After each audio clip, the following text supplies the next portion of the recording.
Bonjour à tous, une bouffée d'air en ce confinement. On a la chance ici en Suisse d'avoir des règles un peu moins strictes qu'en France, donc je vais vous faire profiter de ce panorama du lac, des Mémises, de ce vignoble de Lavaux classé au patrimoine mondial depuis 2007, et puis particulièrement ici ce village de Villette où officient Vincent et Henri Chollet, donc Henri le papa de Vincent, et puis aujourd'hui Vincent et son épouse.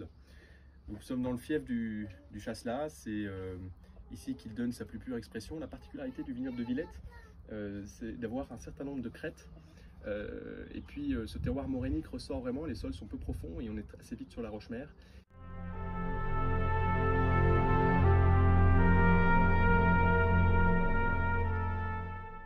On a donc cette sensation de terroir qui est toujours assez exacerbée dans les Chasselas. C'est ce qui me touche beaucoup dans ce Chasselas en particulier. La cuvée dont je voulais vous faire part, c'est ce vase numéro 10. Bon, déjà ici il y a la vocation de consommer local, hein. Je suis à quelques pas de la maison, donc c'est parfait. Le Chasselas bien sûr parce que c'est l'identité propre du pays de Vaud. Et cette cuvée parce qu'elle a une histoire un peu particulière, elle doit toucher les sommeliers dans les années 90, au début des années 90. Ce Chasselas, il n'existait pas encore. Et il y avait souvent des sommeliers français qui rendaient visite à la famille Chollet et qui trouvaient des Chasselas un petit peu mous, qui manquaient un petit peu de puissance, de précision, de tension.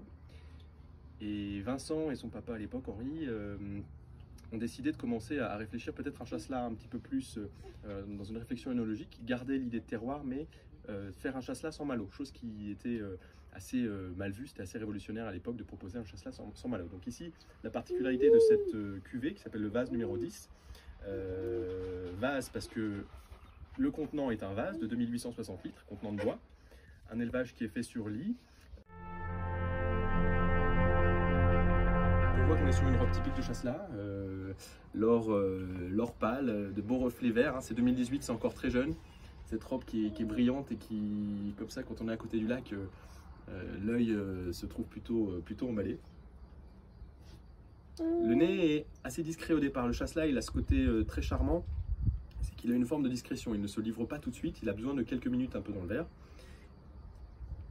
Voilà. Et à l'oxygène, on trouve peu à peu ces notes caractéristiques du Chasselas, de fleurs délicates, hein, ça fait un petit peu fleurs printanières, presque un petit peu le muguet, l'acacia,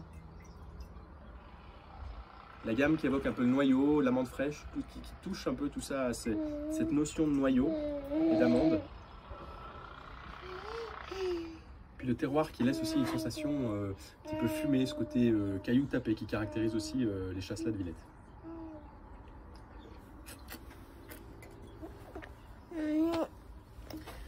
En bouche, c'est vraiment le Chasselas de table. On oublie l'idée du Chasselas apéritif, dans son côté un petit peu étriqué parfois, pour quelque chose de plus volumineux, de plus ample, qui offre une sensation presque un petit peu crémeuse et une accroche tactile, presque tannique, qui donne envie de goûter quelque chose avec.